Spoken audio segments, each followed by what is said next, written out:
عطا فرما دیتا ہے۔ دوستان گرامی قدر، حضرت سیدنا آدم علیہ السلام جس وقت خالق کائنات نے آپ کو زمین پہ بھیج دیا، حضرت سیدنا آدم علیہ السلام کی توبہ رب ذوالجلال کی پاک بارگاہ کے اندر قبول نہیں ہو رہی۔ خالق کائنات نے منع فرمایا، اے آدم اس درخت کا تو نے پھل نہیں کھانا، لیکن حضرت سیدنا آدم علیہ السلام نے پھل تناول فرما دیا۔ رب تعالیٰ نے حضرت سیدنا آدم علیہ السلام کو دنیا کے اندر بھیج دیا۔ حضرت سیدنا آدم علیہ السلام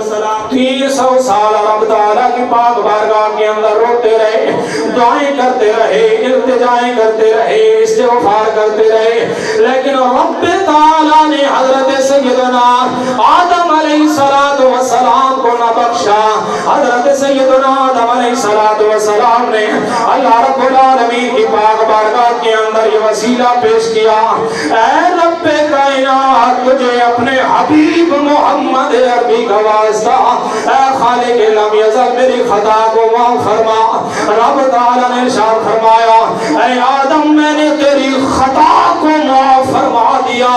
لیکن یہ پتا تو نے کیسے پہچانا کہ یہ نام مجھے بڑا محبوب ہے، اس نام کے ساتھ میں بڑی محبت کرتا ہوں، اس کو میں نے بڑی فضیلتیں، بڑا مقام، بڑا مرتبہ عطا فرما رکھا ہے۔ حضرت سیدنا آدم علیہ السلام رب تعالیٰ کی پاک بارگاہ کے اندر التجا کرتے ہیں، مالک کائنات جس وقت تو نے مجھے تخلیق فرمایا، اس وقت میں نے اپنی نگاہ آسمانوں کی طرف اٹھائی، میں نے آسمانوں پہ لکھا ہوا دیکھا، لا الہ الا اللہ محمد رسول اللہ۔ اے رب تعالیٰ میں یہ سمجھ گیا کہ اللہ کے نام کے ساتھ جس کا نام ہے وہ خالق کائنات کو سارے جہان سے بڑا پیارا ہے، وہ اللہ کی ذات کو نام بڑا محبوب ہے، وہ ہستی خالق کائنات کو بڑی پیاری ہے۔ رب تعالیٰ نے ارشاد فرمایا، اے آدم ہاں ہاں وہ ذات مجھے بڑی پیاری ہے، وہ نام بڑا مجھے پیارا ہے، جس نام کو میں نے اپنے نام کے ساتھ لکھا ہوا ہے۔ اے آدم اس بات کو سمجھ لے کہ میں رب کائنات نے تیری توبہ کو قبول فرمایا ہے تو کسی اور وجہ سے نہیں، بلکہ اپنے یار کے نام کے وسیلے سے تیری خطا کو معاف فرمایا۔ نعرہ تکبیر، اللہ،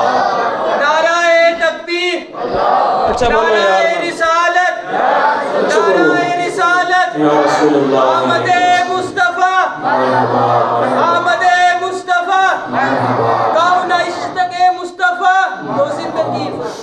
حضرت سیدنا آدم علیہ السلام کو رب تعالیٰ نے فرمایا، اے آدم میں نے تیری بخشش کی ہے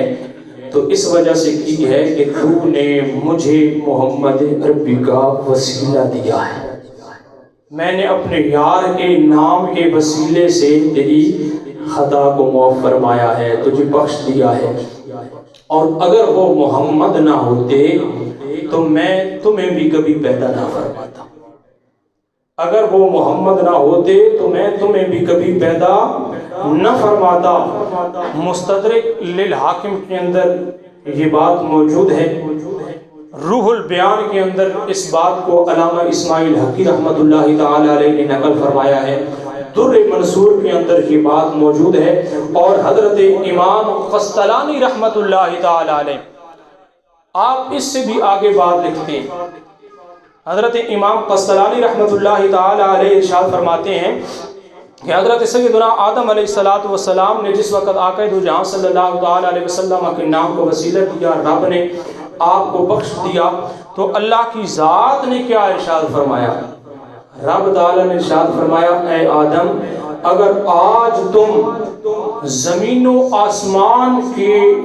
تمام لوگوں کے لیے اگر بخشش مانگتے، میں رب کائنات تمام کو بخشش عطا فرما دیتا۔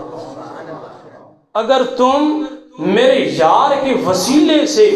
زمین و آسمان کی تمام مخلوقات کے لیے بخشش مانگتے، آج میں اپنے یار کے نام کے وسیلے سے ساری مخلوق کی بخشش فرما دیتا۔ کتنا کمال کا نام ہے کہ اگر اس کے وسیلے سے رب کی پاک بارگاہ کے اندر دعائیں کی جائیں، مالک کائنات کی پاک بارگاہ کے اندر التجا کی جائے، رب تعالیٰ دعائیں بھی قبول فرماتا ہے، اللہ کی ذات بخشش بھی عطا فرما دیتا ہے۔ وہ کتنا کمال والا نام ہے، صرف نام کے اندر رب کی ذات نے اتنی برکتیں عطا فرمائی ہیں، پھر اس پوری ہستی کو خالق کی کائنات نے کیا مقام اور فضیلت عطا فرمائی ہوگی۔ اگر نام کے اندر ہی اتنی برکتیں ہیں تو پھر رب کی ذات نے انہیں خود کتنا مقام اور کتنا مرتبہ عطا فرمایا ہوگا۔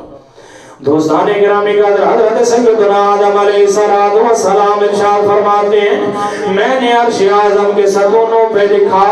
لا الہ الا اللہ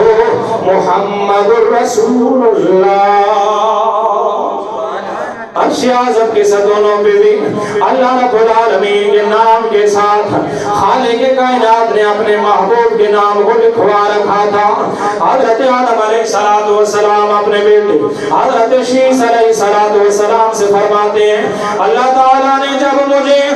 جنت میں ٹھہرایا تو میں نے ہر جگہ تاجدار کائنات صلی اللہ تعالیٰ علیہ وسلم کے نام کو لکھا دیکھا۔ جنت کے حال محل پہ لجپال آقا کا نام موجود ہے، جنت کے حال چوبارے پہ تاجدار کائنات صلی اللہ علیہ وسلم کا نام موجود ہے، جنت کی حوروں کے سینے پہ تیرے میرے لجپال آقا کا نام موجود ہے، سدرۃ المنتہا پہ تیرے میرے لجپال آقا کا نام موجود ہے۔ حضرت سیدنا آدم علیہ السلام ارشاد فرماتے ہیں، لوگوں میں نے دیکھا رب تعالیٰ نے فرشتوں کی آنکھوں کی پتلیوں پہ بھی اپنے حبیب کے نام کو لکھوا رکھا تھا۔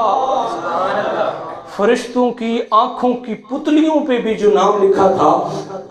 وہ نام تاجدار کائنات تیرے میرے میٹھے محبوب کا نام لکھا ہوا تھا۔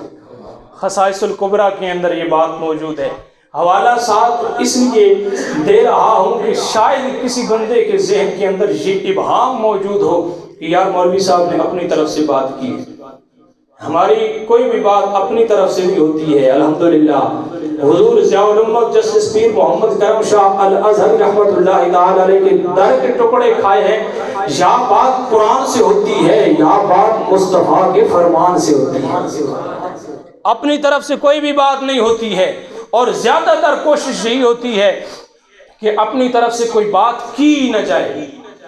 یا قرآن سنایا جائے یا مصطفیٰ کا فرمان سنایا جائے۔ ہمارا تو عقیدہ یہی ہے کہ نام محمد